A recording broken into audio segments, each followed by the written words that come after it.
I've always wondered what if a lion lived in the water?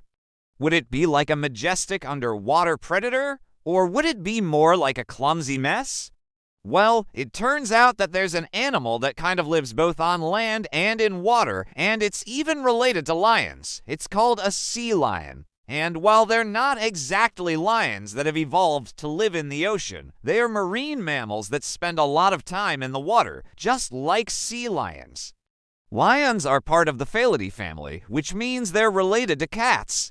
And sea lions are part of the Otaridae family, which means they're also part of the larger carnivora order, which includes both cats and dogs. But don't worry, sea lions are not some kind of weird cat-dog hybrid. They're actually more closely related to dogs than they are to cats. Even though sea lions and lions aren't that closely related, they do share a common ancestor way back in the mists of time. And this ancestor is what we call a proto-wrestler, a small proto-wrestler that lived in the water. And over time, some of its descendants evolved into modern sea lions, while others went in different directions, like Ursus, the brown bear's ancestor, or Panthera, the lion's ancestor.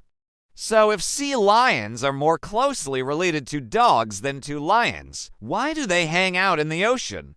Well, it turns out that their ancestors didn't choose to live in the water. Instead, they were kind of forced to. You see, about 30 million years ago, the continents were a lot closer together than they are now. And there was this one continent called Laurasia that had a bunch of large freshwater lakes on it.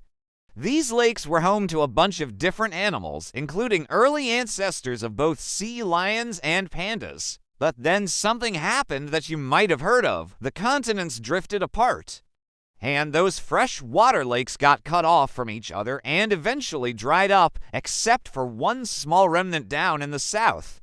So all the animals that lived in those lakes, including the ancestors of sea lions and pandas, had to find new homes. And for the sea lions' ancestors, the ocean wasn't exactly the best choice. You see, the ocean water was salty. And since they came from freshwater lakes, their bodies weren't exactly adapted to living in salt water.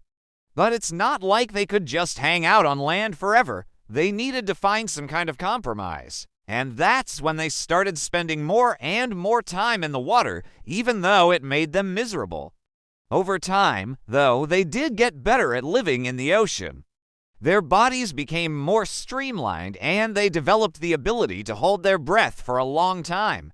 Eventually, they became fully marine mammals, and the rest, as they say, is history. Now we have sea lions, which are pretty good at living in the ocean, but still can't hold a candle to their fishy cousins, the dolphins.